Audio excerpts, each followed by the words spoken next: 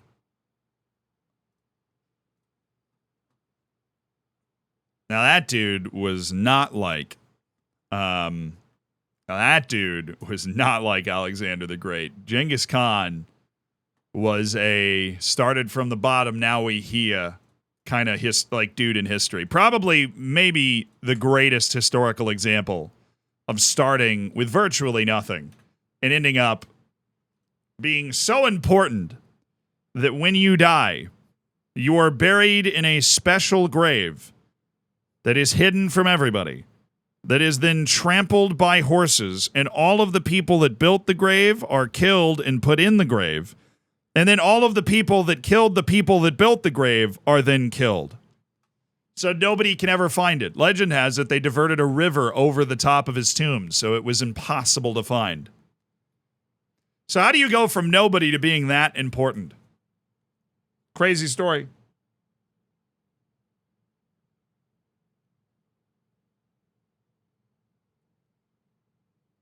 When was messy time in Japan? Probably in a few years, dude. He's going to reunite with Iniesta, who's going to go back to Japan.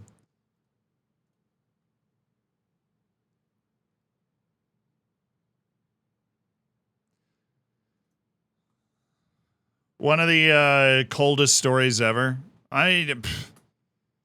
Genghis Khan was not nuts. You know what frustrates me? Nobody knows what he looked like. There are no contemporary accounts of his appearance. It was like forbidden or something. So there is no real good feel for what Genghis Khan looked like. And while you feel like you might have like a mental image of a modern day Mongolian in your head, you got to remember that the steppe people actually looked a lot of different ways. People that lived on the steppe could have long flowing red hair. They could it was not as simple as just going to modern day Mongolia and being like, whoa, he looked like one of these guys. The steppe cultures that were all very similar did actually look very diverse. For example, the Ottoman Turks were a steppe culture. Yeah. Have they found the tomb now? No. It's like the Lost Ark. It's literally like looking for... They look for it all the time. I'm sure there's somebody looking for the tomb right now. They're searching the high plains of eastern Russia for I don't even know how you'd find it. The funny thing is, he could have just made up the story and then just driven people crazy with. I don't know. Oh, dude, I forgot to change my keeper. Oh, whatever. Pipsqueak Pickford's got it. He's got a better nickname than Courtois anyways. Away to Newcastle, easy. All Pipsqueak Pickford. I should have changed my goalkeeper.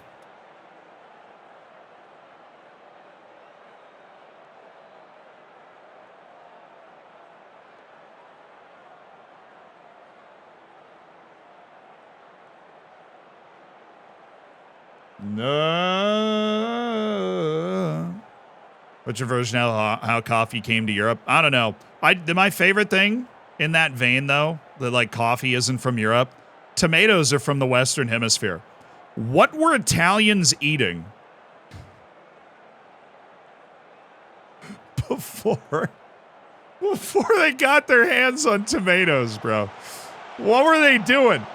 They're just making these sad little pizzas oh, what do I do now? Lots of olives, true. There's a lot of olives, sardines, Sad little plate. No tomatoes. No tomato sauce. Just brutal out here for the Italians before that. Oh, yeah, Nick Pope. Eat it. Lionel Messi. It is the Messi era in Japan, baby. It's the Messi era. They're eating carbonara. True. Yeah, no tomatoes in carbonara. Yeah, you think of the Romans, and they're like eating luxurious, tomato caprese. It's not what they were doing. Tomatoes, potatoes, Ireland, bro. Potatoes are Western Hemisphere. The Irish was eating rocks.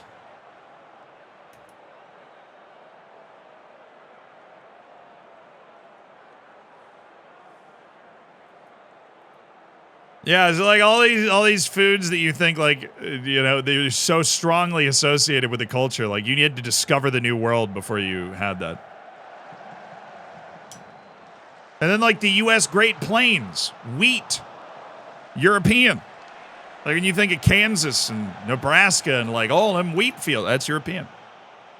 Wheat is not wheat is Eastern Hemisphere.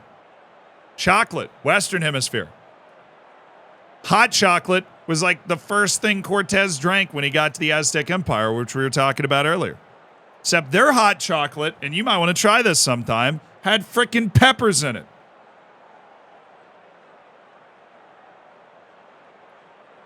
It was spicy and cold. And that was like their nice drink. That was like a nice glass of wine for them. Was this hot chocolate, which was dark chocolate cold with peppers in it. That was what they drank. Oh, baby, what a banger!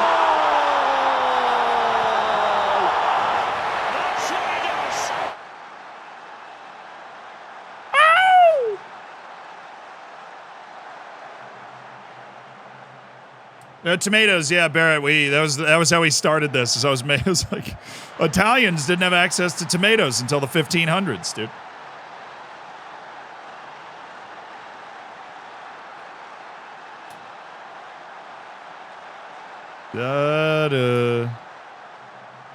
Oh yeah. Oh yeah. Oh, that was gorgeous. Oh yeah. We are really, really good against Newcastle. We beat them like 5-0 the first time we played them, too. We're just really good against Newcastle. Give me that.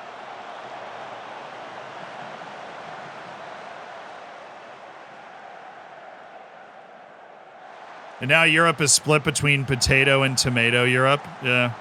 Why not? Por qué no los dos? Why not both? Are we in first? No, we're actually in second, though.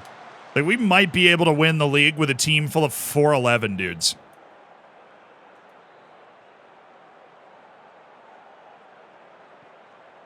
I mean, being American, I'm just a mutt ethnically from everywhere. My last name is Shannon, so that leans potato Europe. My mom is of Sicilian Italian descent, which leans tomato Europe. So I was raised in a dual-wielding household of gastrointestinal preference, which is just the weirdest way I could have worded that. This is a problem. There we go.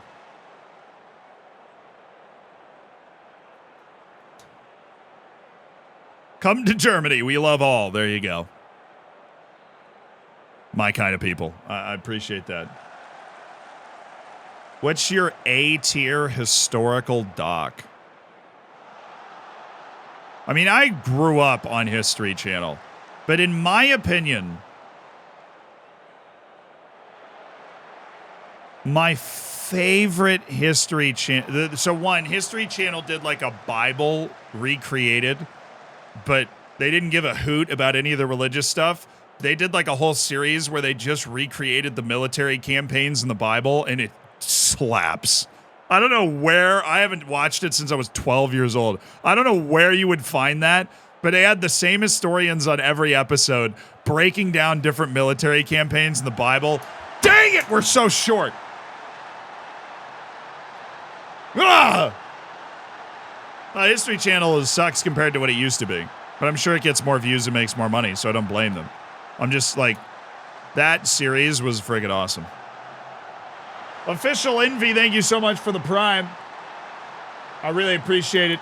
Thank you for being a part of the Hammers. Enjoy the bacon. Enjoy the emotes. In terms of like historical doc that I can place and point you towards, especially if you're not American and you want to understand America or, you know, like marvel at its idiocy.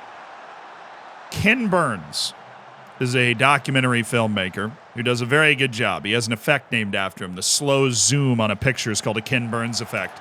We just got super lucky there. He has a like multi-part documentary, Ken Burns, The Civil War. So good. So good. Really, really, really, really good.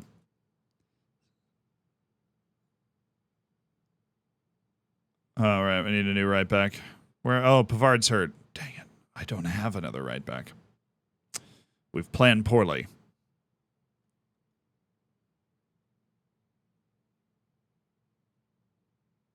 Bible battles? Thank you. That show is awesome. Ken Burns' The Civil War is it's an S tier. It's an S tier historical documentary. It is unbelievable what that guy can do without video of the events to take you there. It's so crazy.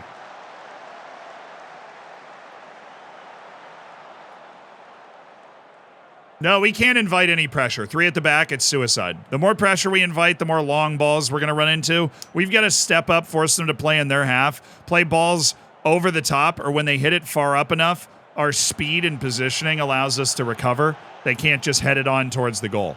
That's the key to our success with this team. Oh, that was almost nasty. Kemek to right back. Ooh, like the way you're thinking. Yes, yes, yes. I forgot he could do that. I'll bring in Marco Verratti. That sounds freaking awesome. I'm also going to go David Alaba for N'Golo Kante. Conte's, you know, he's great, but he works himself to the bone. 10 minutes of Alaba is probably better than exhausted Conte. The fresh legs in that defensive midfield to help. Yeah, it's probably the most important spot. Good thinking. Good thinking, Moon.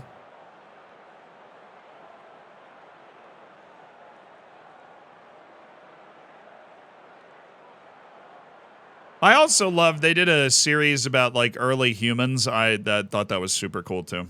I didn't know any of that when I was like 10 and 11. Watching that on History Channel was awesome. I find a really like early humanity just super interesting. I can't imagine what it feels like to be a human and to run into another thing that looks like me but isn't me, species-wise. I think that's insane. Like the Neanderthals, that's like, we just gloss over the fact that we used to share the planet with like at least two other types of human-ish things. Like what? Sounds like chat. True.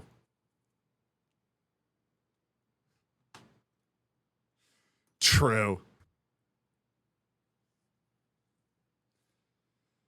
Walking with dinosaurs is cool. That is cool. As many as 6. I mean, I know the Denisovans and the Neanderthals. It's like 40,000 years ago, those things still existed. Those things. There was a war, it was proven. I mean, dude, back in those days, when you're like in a hut eating berries, right? You kind of fought everything, right? The humans were fighting each other too. Also, you want to know something crazy interesting? Just in case you didn't know this, we have DNA from non-Homo sapien species in our genome now. I, myself, am 2% Neanderthal. I don't know what I'm supposed to do with that information, but I am. People in Eastern Asia, If there's, you know, if your bloodlines have not crossed at all with people from Eastern Asia, then you do not have any Denisovan DNA. And there are a few useful things that have been naturally selected from Denisovan DNA that are still present in human genomes that, like, somebody from rural China will have that we won't. And I say we, referring to me being a exclusively European descended American dude.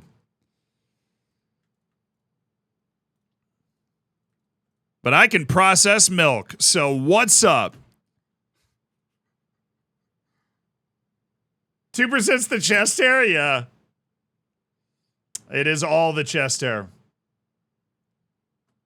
Now, there's something, and I think it has to do with, like, sunburns or something. Not like, the Denisovan DNA. It was in this show, and it's a long time ago, so I can't remember exactly what it is, but there's certain traits that get naturally selected for, obviously, like the ability to process milk. If you can do that, then you have another source of food. So that's something that we got naturally selected for. But that gene wasn't introduced in East Asia because Neanderthals and such. And so the Denisovans provided something. I think it has to do with, like, skin something, blood clot something. I'm being very specific here.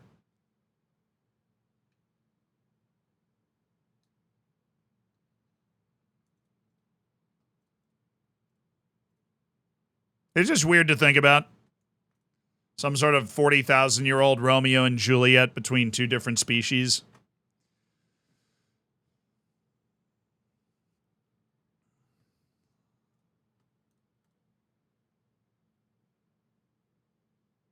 Sub-Saharan Africans are the only ones with that Neanderthal genes, by the way. That's because, like, 80% of the genetic diversity in the entire, like, human species is in Sub-Saharan Africa. There's a bottleneck for everybody that's outside of the U.S. Thank you for correcting me, though. What's a cool thing English people had? I mean, I think in the scale that we're talking about, English people is not really a distinction that's made, if that makes sense. There's, like, Africa, which is the majority of the genetic diversity of, like, the entire human genome. And then there's Europe.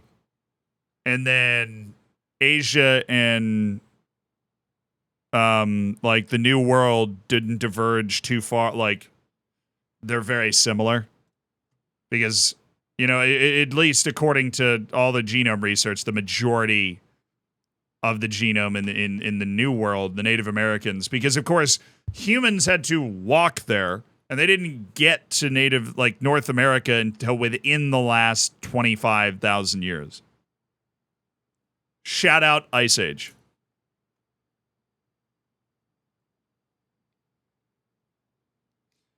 Communication between different human species would have been interesting. Yeah, they've got full Neanderthal skeleton, like almost full Neanderthal skeletons, and so they have, like, the voice thing, and they couldn't talk the same way that we could. Like, they had a different noise range, so it's not like you could have had a normal conversation with a Neanderthal as long as you, like, grew up together, because they didn't quite have the, you know, they were different. They're a different species than we are. Courtois, sorry. All right. Pickford, you're out. Pickford, you're out. Where's Alaba? Oh, he got hurt. Dang it.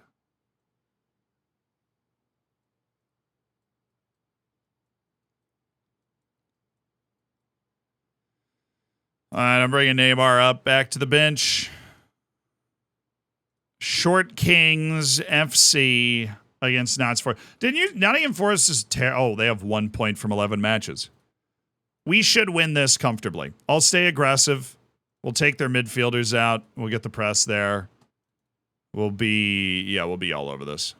Hopefully, we'll be all over this. Ooh, a little center back issue. Marquinhos, get you off for Araujo. Teo Hernandez, just give Jose Gaia some game time. Onward, lads! For glory and height! Neymar's been visiting his freaking family the whole season, dude.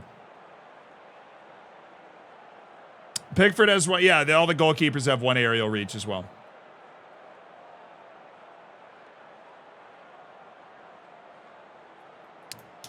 What was the bottleneck? There was like a bottleneck where the human population outside of Africa. I think it was there was some some massive planetary event, big freeze or something over a couple hundred years. I'm not talking about the Ice Age. I'm talking about something more specific, like a Krakatoa or something that blocked the sun for a little while, where the human population outside of Africa went down to like 25,000. So people that aren't. Wow, that was quick.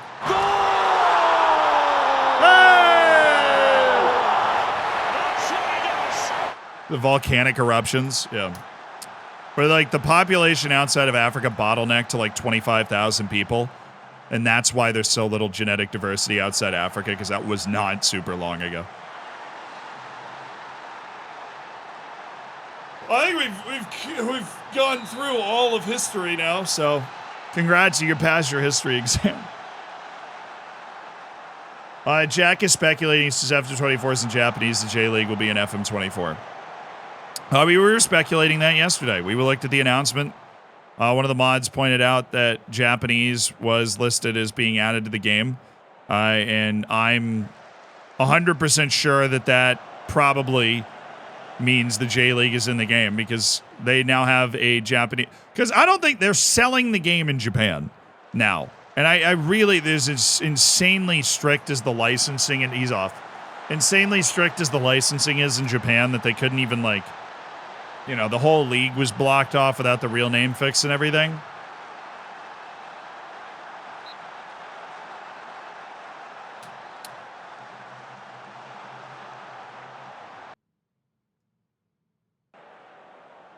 Okay, yeah. We're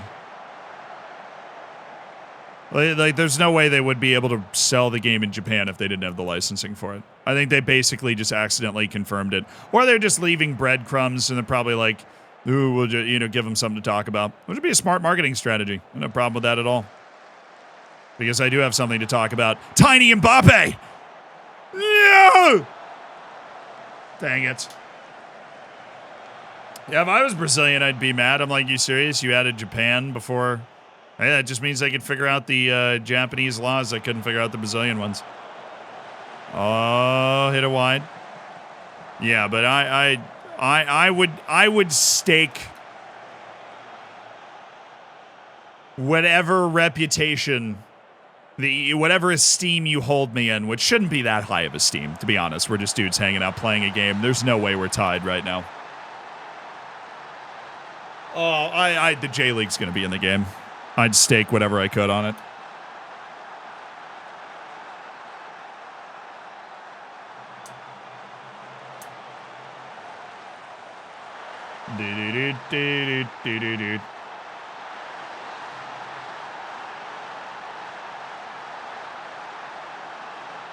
Thank you guys for letting me rant about history today. Oi! What a goal! That's actually a sick goal by Kylian. Miniature Mbappe!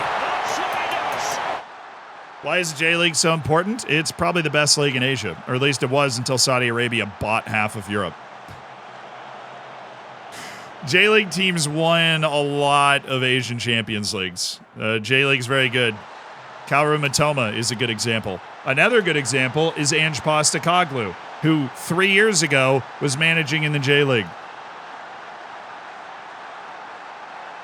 Oh, our wings are thriving today. Brahim potato chip. What is that?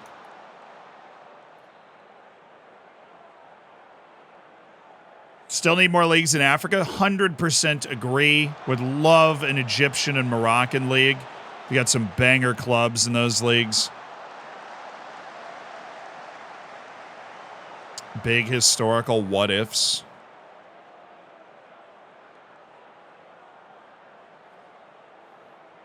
I mean, there's a boatload of those. Like,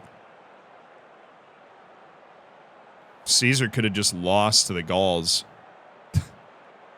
then what happens to Central Europe? The Romans probably collapse from, back into Italy.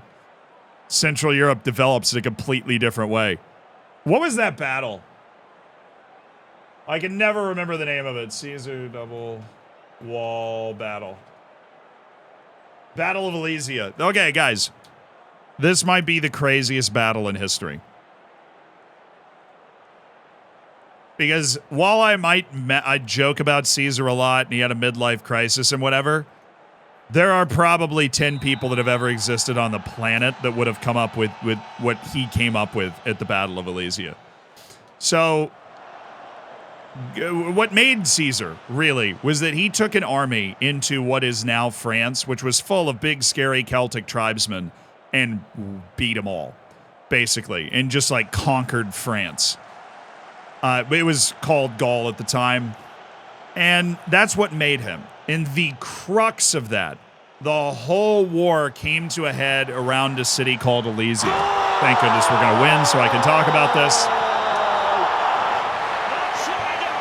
And at Alesia, he had cornered Vercingetorix. Is that it?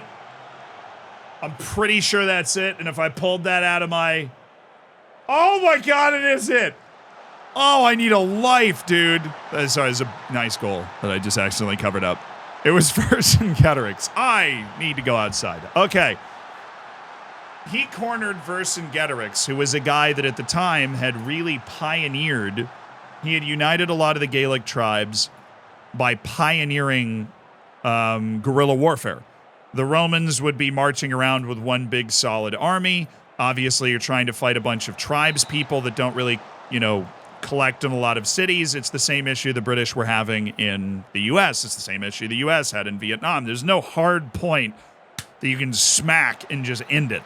There's no giant army facing you.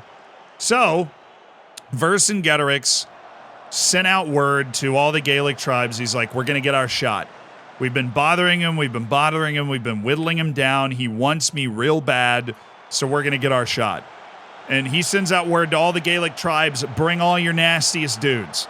And Vercingetorix goes and sits in the town of Alesia, which is on a hill, and it's a town. And word gets to Caesar he's in Alesia, and Caesar goes and surrounds Alesia and besieges the city that Vercingetorix is in with all of his troops. All right.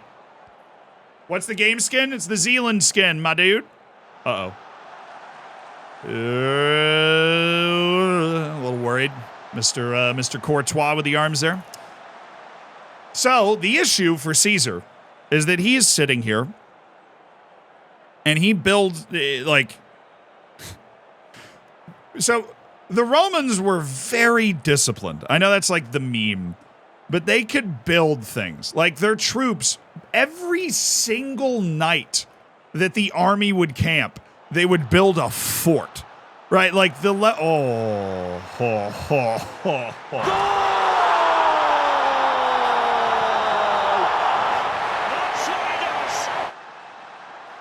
So, I want you to think about that. You and all your homies, every night before you go to sleep, you have to build a fort. And they had it was down to a science. They knew exactly if they had this many troops, they knew exactly how many buildings they needed, how many logs they needed for the wall, where to put the watchtowers. It was researched. It was a science. Every night before they go to sleep, they build a fort.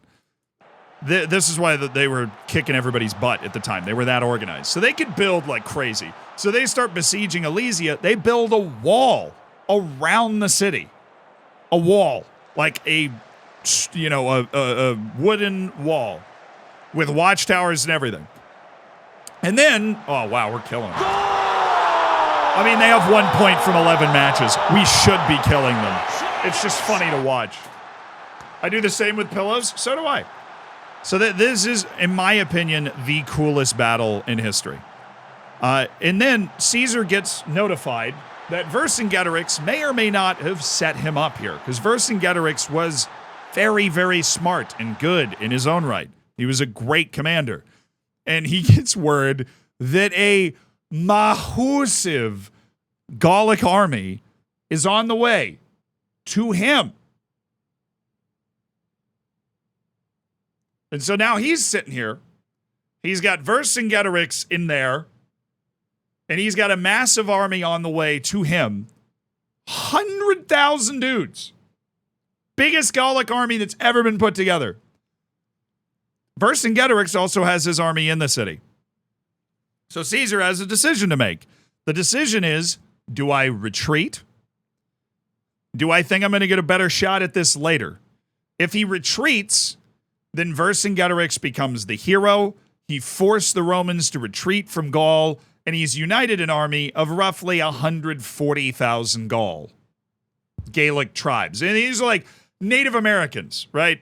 When you think about social structure, right? We're talking about different tribes that all like each other or don't like each other and have very different cultures at times, but they all have like similar threads running through, and so in times of extreme stress, they unite.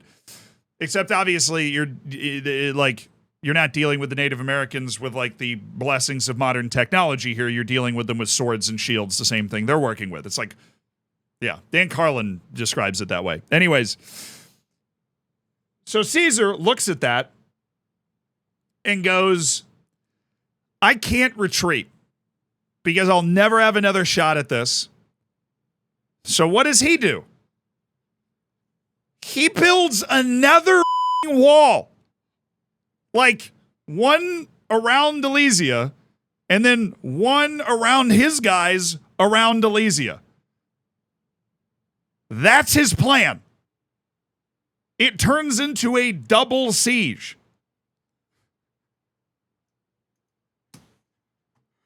That was his idea, which is like that's the most insane idea ever. He's like, well, they're coming. All right, we'll fight them here. And instead of, engaging them in the open ground, he's like, well, I want an advantage. He just builds another wall. And so all of a sudden, 100,000 Gauls show up, and they're looking at a giant Roman wooden wall. And the Romans are in like a 30-foot gap between two walls. And then that damn instrument we listened to earlier, the Cernax or whatever? Well, Vercingetorix gets on his and and they hit them from both sides at the same time. That's the crazy part.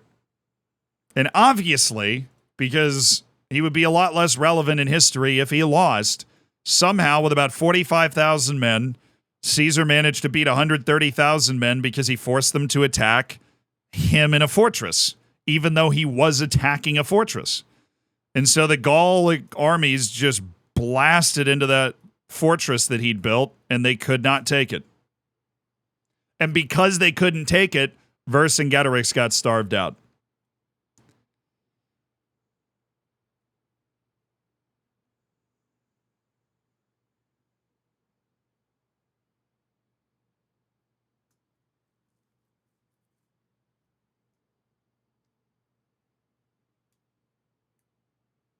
Hey, boys, somebody's been listening to Dan Carlin. I think it's a disservice to the Gauls to say that the Romans had significantly better armor and swords. What the Romans had was better military technology. The Romans could build a better wall. The Gauls didn't know how to take it. And that was the stroke of genius, is he's like, I know the one thing the Gauls don't want to do is take a Roman fort, because they can't. They don't have the military technology to do it. So Caesar managed to somehow turn the big battle for Gaul into a fight for a Roman fort, which is just like, use your enemy's weaknesses against you. It wasn't their swords and armor that was their weakness. They didn't have the military technology, the siege weapons, the understanding of engineering, because they didn't have the schools the Romans had. That's what they didn't have. And that's why they lost. It's an unbelievable 4D chess move. It was. And that's why I consider it.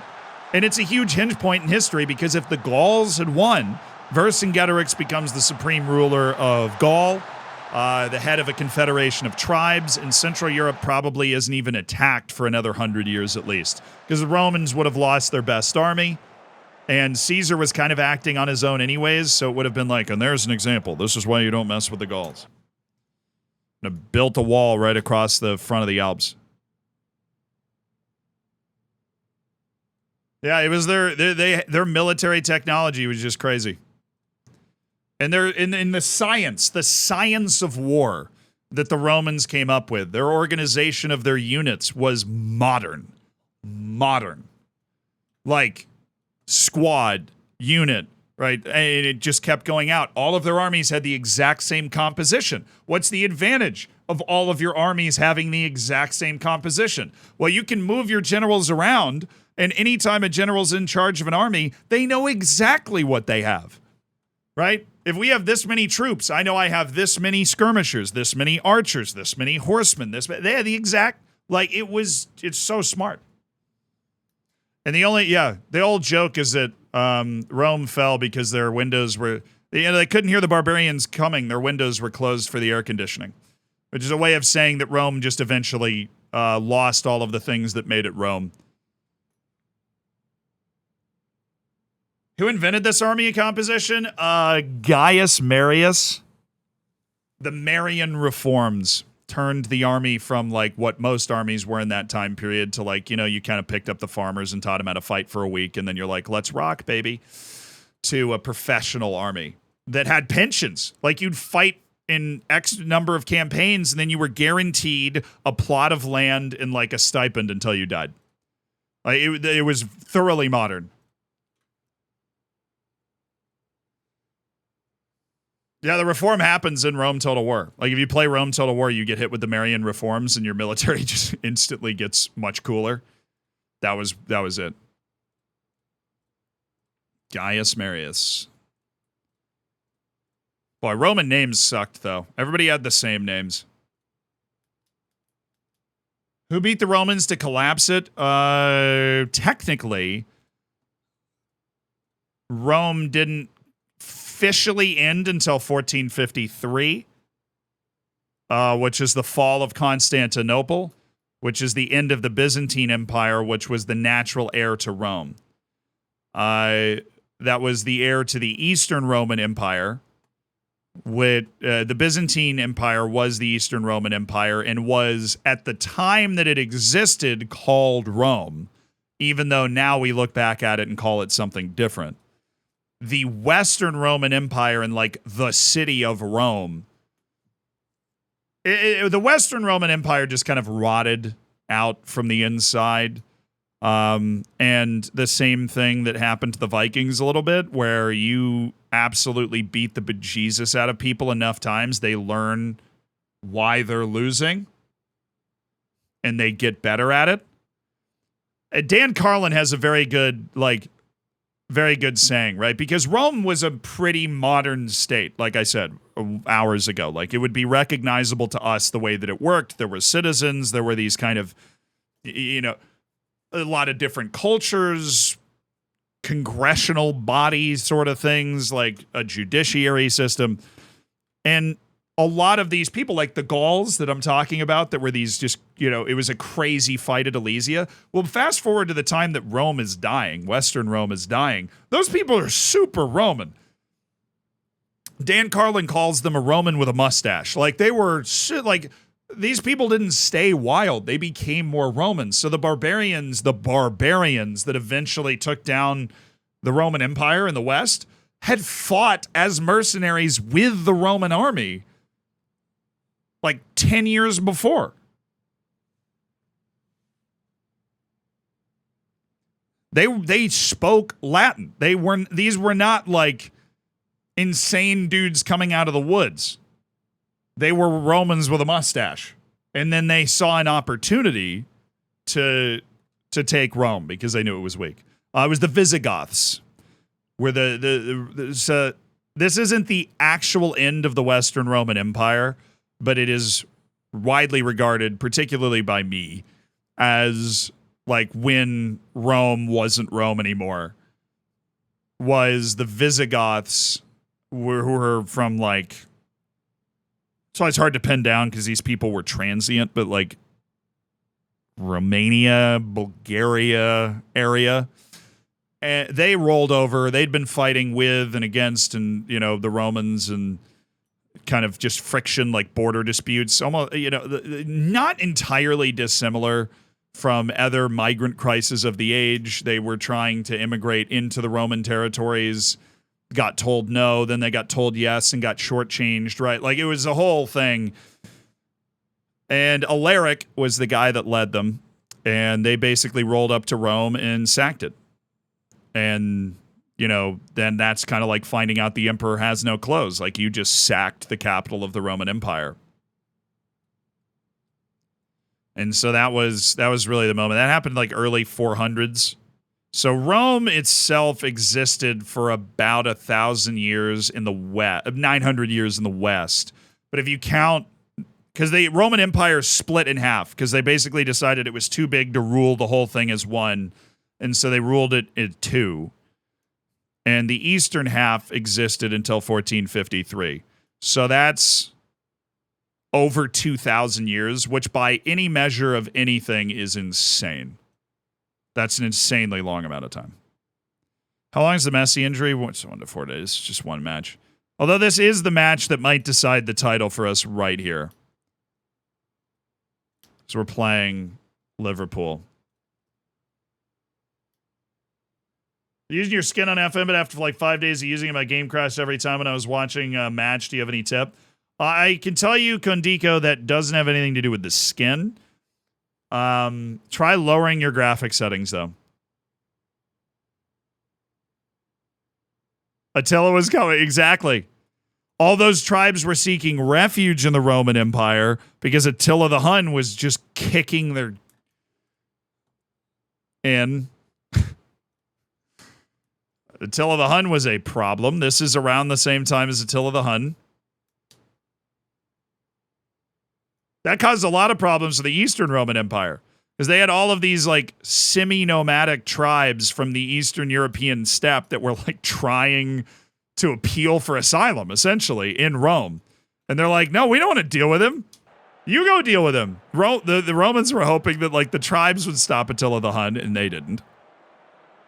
Where's the San Marino stream? Next Monday, brother. Next Monday, we start the San Marino stream, and we go until San Marino wins. Oh, hell yeah.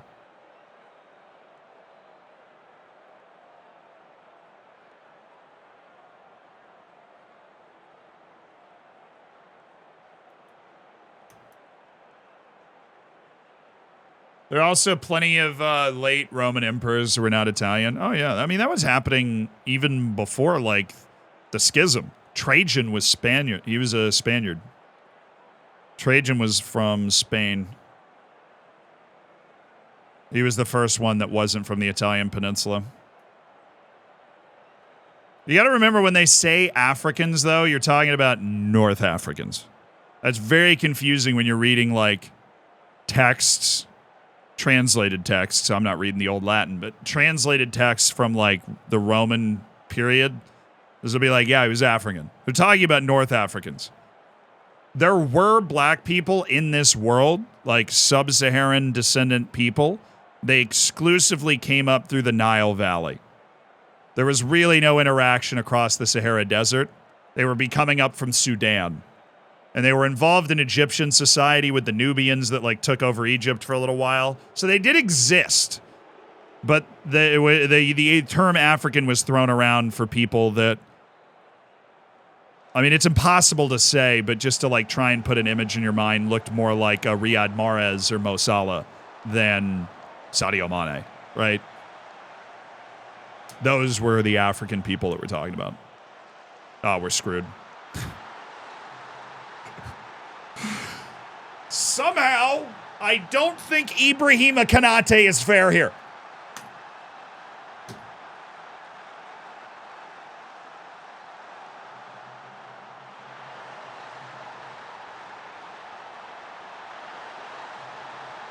The Ethiopians were there? Yeah, that was a backwater, though, at that time. Oh, goodness. This is not fun. Like, the Arabian Peninsula was entirely a backwater. The thing was a desert with mountains at the end.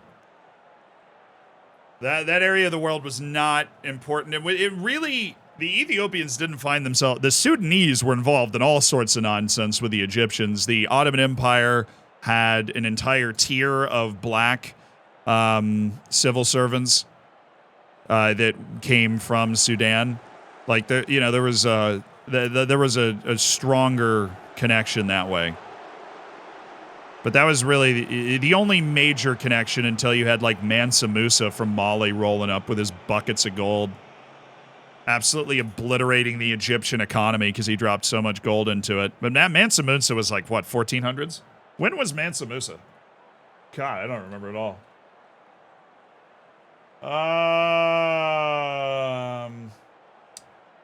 1300s.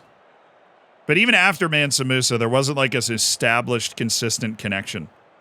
The West African tribes and kingdoms were not like Congo with a K. We're not seafaring dudes. They didn't really fare the seas, and there were the odd like excursion, like a Marco Polo type thing that would happen across the Sahara, but it wasn't like a consistent pipeline like Sudan and Egypt.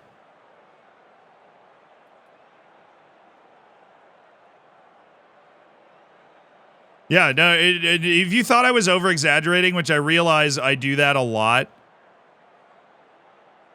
I was not. He collapsed the Egyptian economy because of how much money he dropped into it. Which is crazy to think about. He was the emperor of Mali in northwest Africa. And there's just a ton of gold there. So he was just giving away gold like it was, silver or something. Come on, boys. We might be losing 1-0, but that was just Ibrahima Konate doing Ibrahima Konate things. We have the talent. Oh, this isn't good.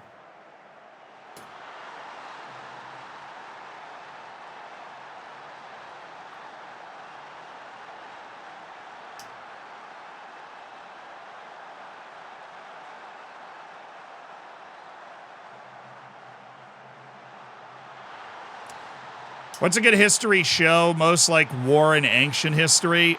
Look up, if you can find where they store all the old stuff from the History Channel, the backbone of my understanding of history comes from watching History Channel instead of Nickelodeon. Wait, like I love SpongeBob as much as the next guy, right? I'm not talking any smack at all. I'm just saying I was a big nerd and I watched a ton of History Channel, and it is very, very... There are no better documentaries than the ones that they were making consistently about ancient war and stuff. Wow, we are exhausted. I feel like maybe we should have rotated going into this game, but I'm going to introduce some incredibly talented attacking players and hope that their height doesn't hurt us and see if we can do something. Ah, dang it.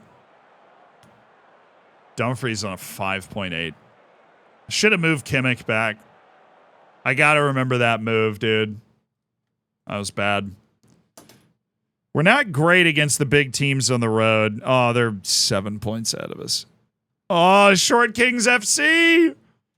Short Kings FC is up against it, dude. Oh, no. What are we going to do?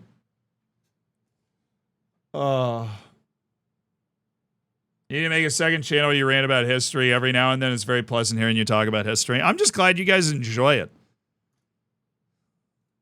I really am just so... I love explaining this stuff. And I won't pretend to know all of it. There's always going to be massive gaps, I guess, with the Shingoku period, and I'm only giving you a couple of names and like really broad trends. I can't give you any specifics at all. History is so... and there's so many crazy different stories in it. But, yeah, what the hell was I talking about? I don't remember. Oh, yeah, the like sub-Saharan African connection. Yeah, people are like, this is why, like, if you want to understand why people got mad that Cleopatra was black, right? In that documentary that Netflix made. All right, Cleopatra was Greek. Full stop. Fact. You know, they know she was Greek because they kept marrying their brothers and sisters. Really hard to mess up your bloodline that way. It's a very straight line. She herself was married to her brother. So very easy to keep track of, right? There's no messing with the bloodline. You want to talk about Alexander the Great? Cleopatra's descended from Alexander the Great's lineage. Not him himself, but like when Alexander the Great died, all of the stuff he conquered was basically divided amongst his generals, and Ptolemy was the general that got Egypt. And so Egypt in the Ptolemaic period was ruled by him and then his Greek descendants, who were white, like very white, like made fun of because of how white they were by other Egyptians white. Just in case you didn't understand why historians in particular, or Egyptian people, were up in arms that they made Cleopatra black. There have been black pharaohs. Make that show. I'll watch it. Cleopatra wasn't one of them.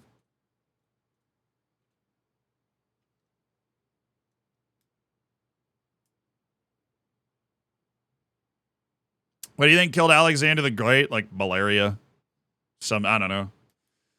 As entertaining it is to watch somebody in the BCs attempt to describe an illness in a way that a modern doctor would be able to understand it, it's not really a useful pursuit. Like, you don't get a lot of useful information from those guys. They're like, and he died a glorious death. And it's like, no, he probably died like Elvis.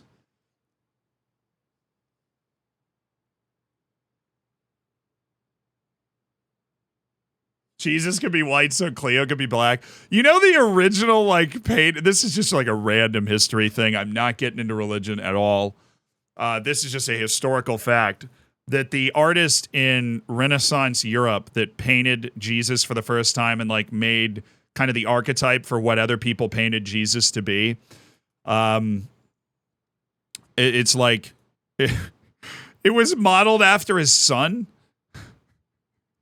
So like what he just because there's no contemporary accounts of what Jesus actually looked like. You're basically winging it. You're trying to work off what people in that area of the world would have looked like at that particular time. It's a very difficult thing to do.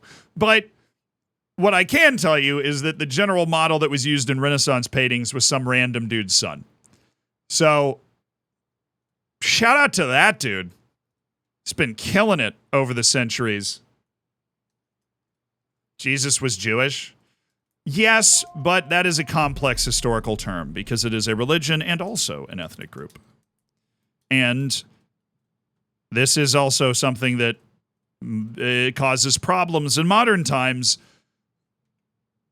Ethnic groups don't look exactly the same as, like, Greek people now are nowhere near, like, genetically what Greek people were when Alexander the Great was doing his thing, right? Because a lot of stuff has happened since then.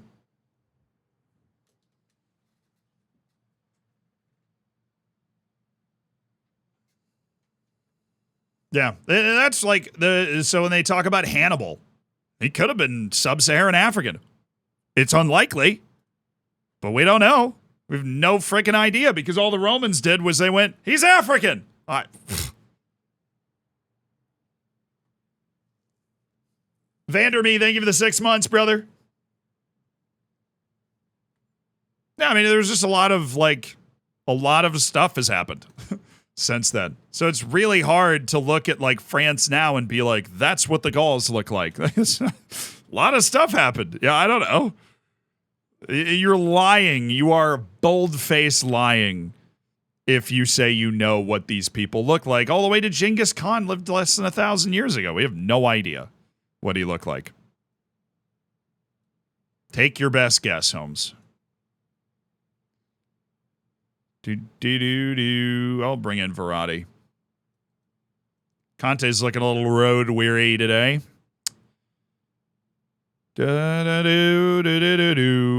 Oh, Dominic Calvert-Lewin on the bench. He's back from his injury. It's rock and roll, dude. We are going to have a very good second half of the season if we're actually going to manage to win the league. Although I would consider a Champions League finish a victory with a team of 411 guys. I know what he looked like, but I can't tell you. I love that.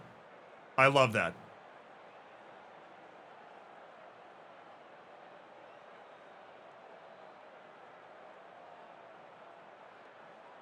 Carthage was a Phoenician colony. Yeah, but Carthage existed for like 300 years after it was a Phoenician colony, and it was also a trader state.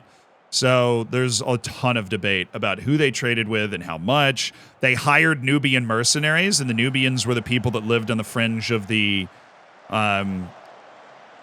Sahara and rode horses and had connections with sub-Saharan Africa on rare occasions, at least from what we understand from the Nubians. And the Nubians were called darker-skinned people by, like, the Romans, so we don't know how black the Nubians were at all because they have the same issue with them as everybody else. Like, you can just go around and around on it forever, but you really, like...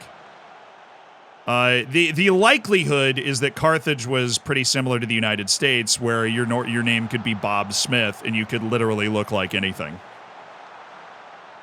Because there was a lot going on. Now, most likely you're looking at somebody that would have been similar to Cleopatra in, like, makeup, yeah. We have an identifiable piece of Genghis Khan DNA. I mean, yeah, we do.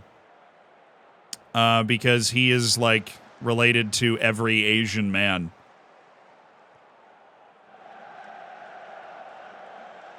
I think the reason that was trackable is it's because, like, there's a certain... It's, like, only passed male to male. I'm suck at genetics. I barely got through this class in college. But it's something that's, like, only passed... Well, what a save. It's only passed male to male, so it's, like, easier to track. But even if you have somebody, I mean, you need somebody's, like, full genetic code to be able to, like, then do you know what somebody looks like if you have their full genetic code? I don't know if we know how to do that.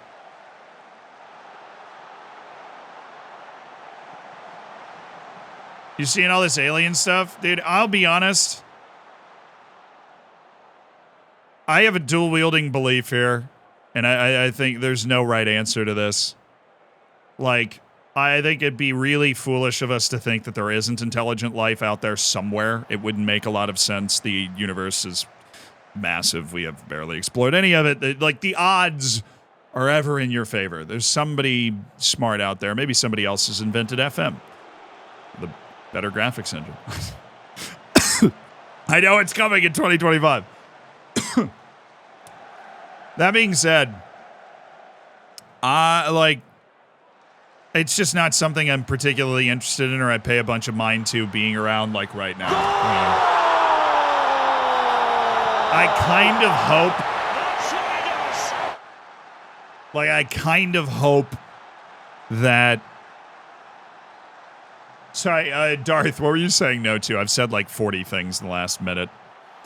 Yeah, no, are you saying no, we can't, even if we have the full genetic code, being able to, like... show what somebody looked like? Yeah, that sounds right. That's probably what you're saying, dude. We haven't found intelligent life on Earth. True that. You get one of those. But here's the thing. Either if this intelligent life can find us and we can't find it, probably a bad idea for us to hang out with it, right? So I'm kind of hoping it's not real, because then it like, you know, it's not going to go well for us, right? Like, Hollywood giving us a puncher's chance is way too generous, most likely. So I kind of hoping it's not real, or that they're benevolent or whatever. But honestly, I don't, like, do they exist? Probably. Do I care? Probably not really. I would love to be a space explorer, though, if I get that opportunity when I'm, like, 65, if we advance fast enough or whatever. Yeah, if they're not peaceful, we're screwed. Which, to be honest, based off the way life works and evolution and, like, you know, things that dictate life, they're probably not going to be nice.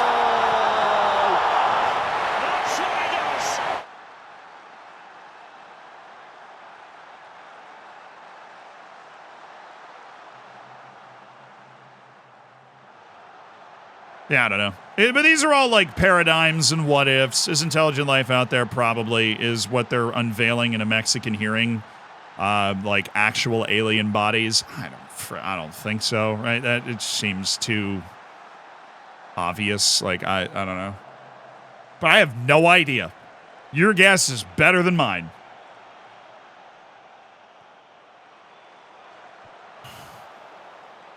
Yeah, I mean, I've heard of the book, The Dark Forest. There's incredibly interesting thought projects where, like, just really thought-provoking thought experiments when it comes to intelligent life and what it would look like. And they're being done by people that are much smarter than me, and I'd totally recommend checking it out.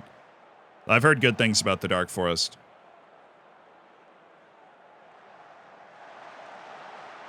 Come on, Vinny, drop it off. Oh, there you go, baby.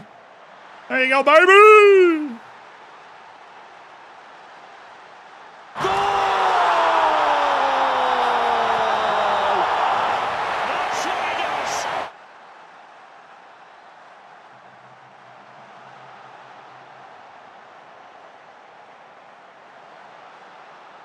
Sweet. To me, the scariest thing about the idea of intelligent life, and the reason it's so dangerous if they can find us and we can't find them, they're ahead of us, right? Is technology improves at a rate that it is exponential, right? Technology builds on itself. And so the rate of technological improvement constantly goes up, right? Like, microchips are always getting better. There's like an actual scientific algorithm to determine how quickly microchips are going to develop, because the better microchip you got, the more processing power to figure out the better way to build the next one. And so if you project that out over, like, I don't know, 10,000 years from now, it's nuts. But if you're talking about, like you said, somebody said in chat, the universe is 14.5 billion years old, they think, then, I mean, you might be talking about people that maybe they got lucky early. Their planet was popping off from the beginning, and they're like 2 billion years ahead of us. Dude, I don't even, like, it is impossible for our brains to comprehend where technology is at that point if they manage not to blow themselves up. Right? Like, it's accelerating. Right? Technological improvement it accelerates. It doesn't slow down, which means, you ever multiply something exponentially, it gets crazy. Like, if you fold over, well, I think it's 13. If you fold over a piece of paper and double it 13 times, you, like, get to the moon. That's how nuts exponential increases. Hey!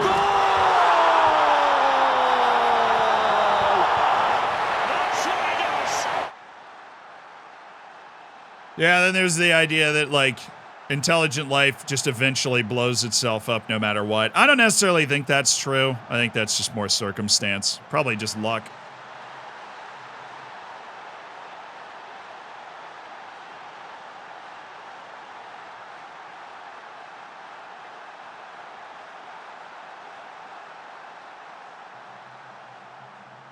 Oh yeah, 13 sounded too low. Sorry, if you fold over a piece of paper, thank you for looking it up. I knew I was wrong and just went with it anyways. 42 times. Thank you. If you fold a piece of paper 42 times, you reach the moon. So exponential improvement. Yeah, but then your problems multiply exponentially. I don't know if that's as, like, verifiable. There are always problems, though. Society always has problems.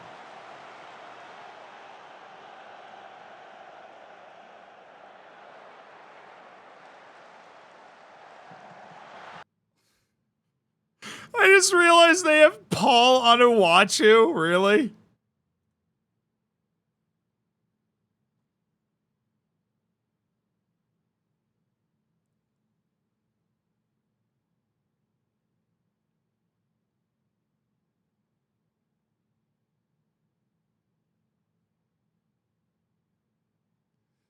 He has 20 jumping reach. Bro. Well, that's not fair.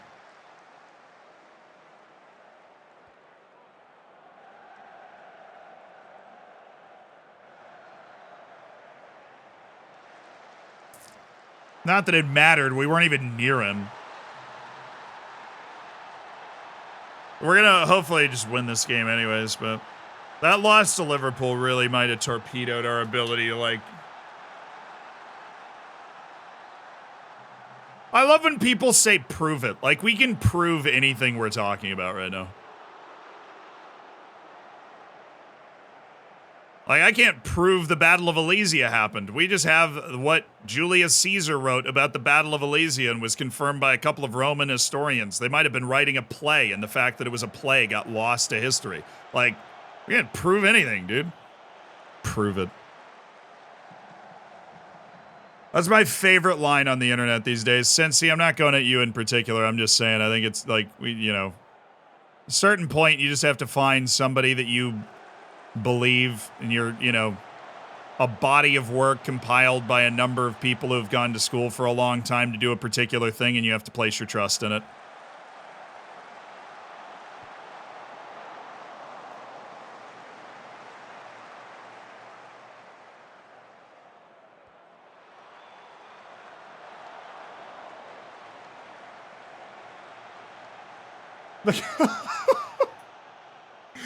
Oh, dude, Paul on a watch. It was just two guys from Short King FC standing in a coat on the field, one on top of the other.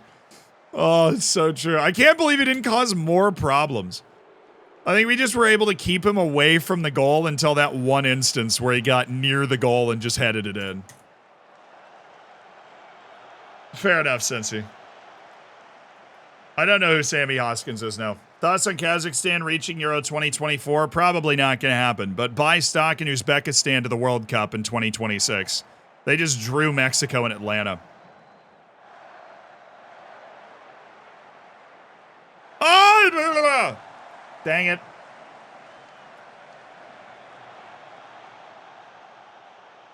There are about 5 people in the world who know exactly how to make computer chips for powerful PCs, yet we all have one. How scary is that? I totally believe that.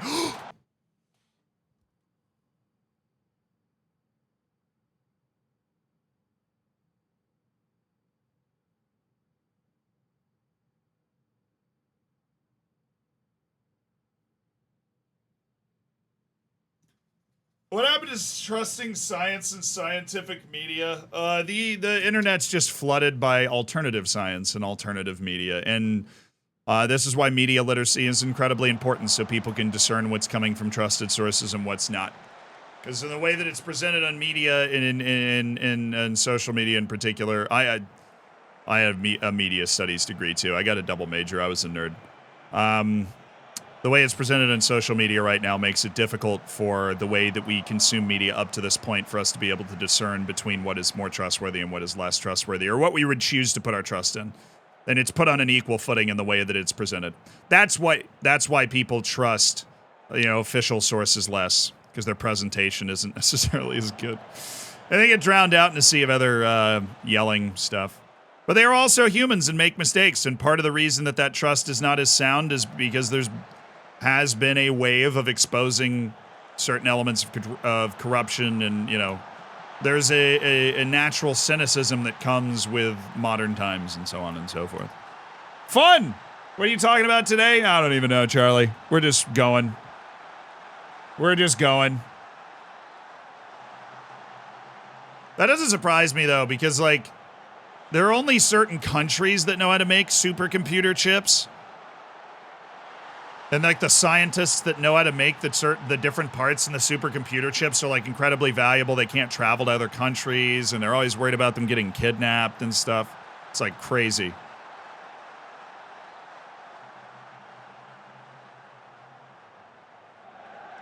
But yeah, there's only 2 people that know the full recipe to Coca-Cola, and they're not allowed to get on the same plane or travel in the same vehicle together. Because if one dies, then that person tells one other person. So the computer chips aren't the only thing. Coca-Cola is also that's the other thing.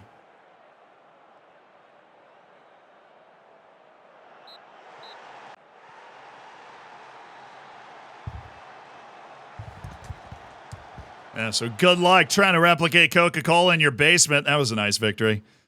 The interesting part of this experiment, we really smack teams that aren't as good, and we get found out a little bit against better teams. But there's a pretty clear line in there. We smack teams that aren't as good. As we are. We run them over. How many know the FM codes? 1. Miles Jacobson. He's the only one blessed with the knowledge.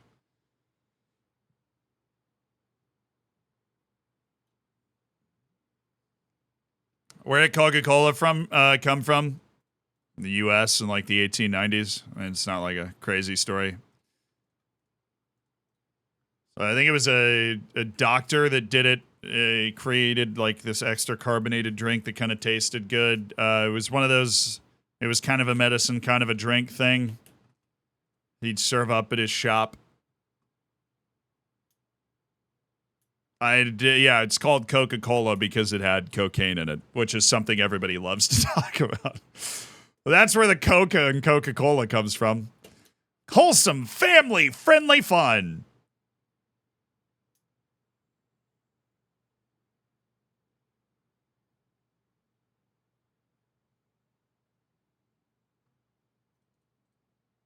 No wonder it made you feel better. Of one Coca-Cola. Whoa, baby! Take on the world! This guy's a genius. How's my team cohesion? Soaring. Should make us better in the back half of the year. Maybe an opportunity to steal the title. I missed the hydrate. Sorry, Jade.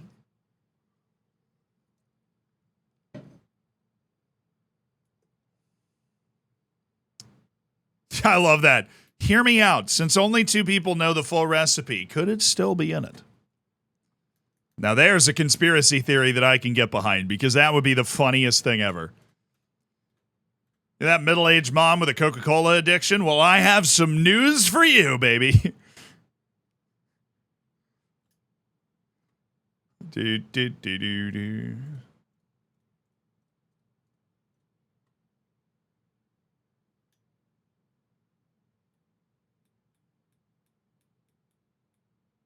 Food scientists can figure it out.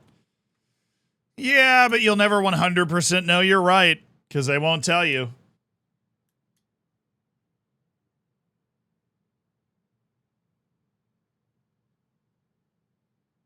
My conspiracy is that in all the hours I've been watching, I've never seen you go, say, be right back to have a pee. I have done that. Chat, have you been here when I've gone to the bathroom? I have gone to the bathroom on stream before. I did a 24-hour stream one time. I'm not a bladder Iron Man, you know what I mean? Surely there's tons of ex-employees that no, it's the same as the computer chips. There's millions of people involved in the production of computers and hundreds of thousands of people involved in the production of Coca-Cola, but they don't know the whole formula.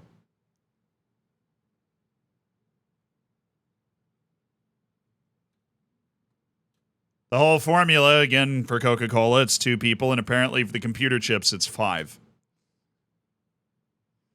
Like, they know how to make a part of it. They know how to build a part of it. They know a part of it. Right? But to know absolutely everything, to be able to do it from scratch, is exceedingly rare because of the interconnectedness of the world, man. It's crazy, dude. Absolutely insane.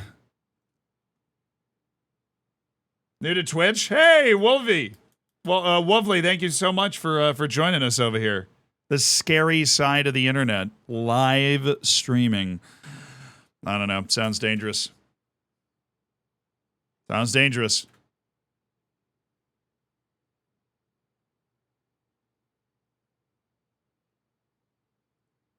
There are 6 people in the world who are allowed to land a plane on Bhutan's only airfield. Probably because I'm assuming that airport has to be nuts.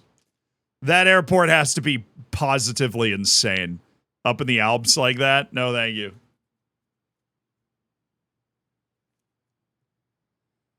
That is a great fact. That is a fact I can get behind. I'm a big fan of that fact. Yeah, sorry, the Himalayas. Oh, God, it's the Himalayas. Oh, God. Oh, I said Alps. It's over. It's Jover.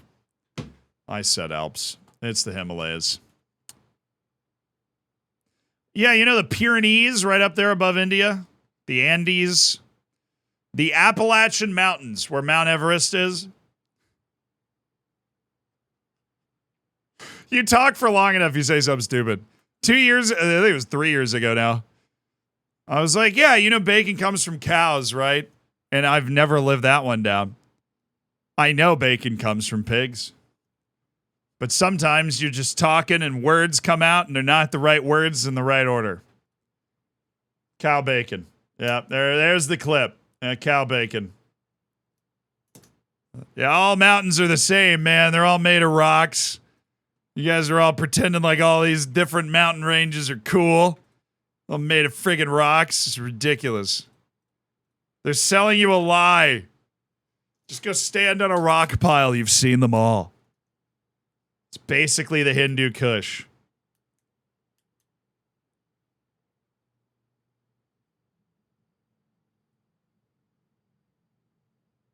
Earth is just one big rock anyways. Amen, brother.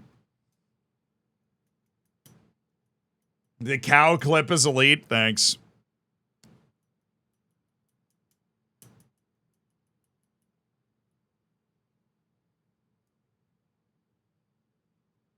The dwarves would argue against you. Well, they're natural sprinters, so I can't blame them. That's where we're getting to today. Thank you guys so much for joining the Short King's journey. Thank you guys for enjoying the history talk. If you did, I really appreciate it. We're going to raid somebody, so stick around for that. We're going to go make somebody's day. But being able to do this for a living and everything, we had a good time. We won a lot of matches too, but we didn't win the one that counted against Liverpool. Isn't it always Liverpool? Why is it always Liverpool? Anyways, thank you to everybody that subscribed today, allowing us to do this for a living. Pay the editors so we can have great videos coming out, including the one that hopefully you guys will enjoy tomorrow. It is coming out tomorrow. All signs point to yes. So thank you guys. Fist bump. I'm always super appreciative when I get on to stream.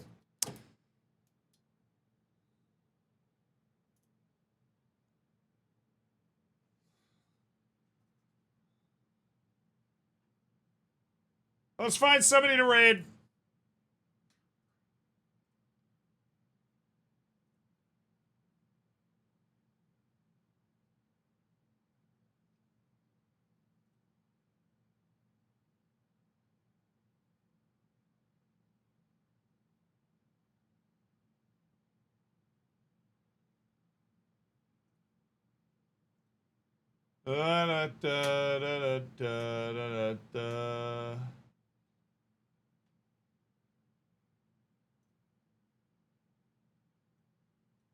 We're raiding crew. Chat, you ready?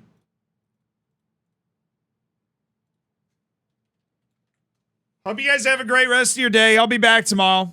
Have no fear. We're going to get a copy pasta ready for crew here. We're going to come sailing in with our patented enthusiasm, you know? That's our copy pasta. All right, chat. Grab that copy pasta when we raid in. Be sure to spam it all over the place. Create some hype. And then, you know, recede into the how you doing. Hope the stream's going well. That's the copy pasta. We lead the charge with that copy pasta. We have it. We're ready. You guys look. Barrett's ready. Hill Gamer's ready. Limons is ready. George and Ninja Panda are ready. All right. I'll see you guys. Have a good one. Be back tomorrow.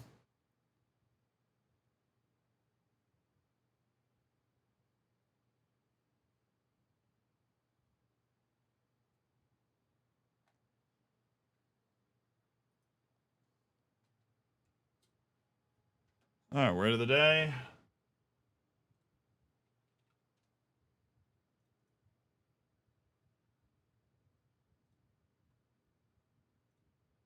Abstain.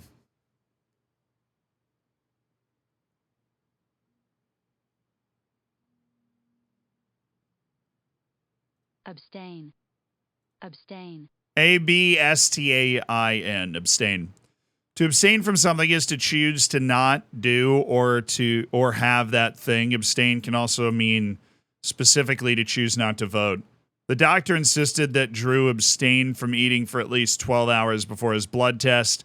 10 members voted for the proposal, 6 members voted against it, and 2 abstained. Nice. See you at the end of another stream for another word of the day. Have a good one.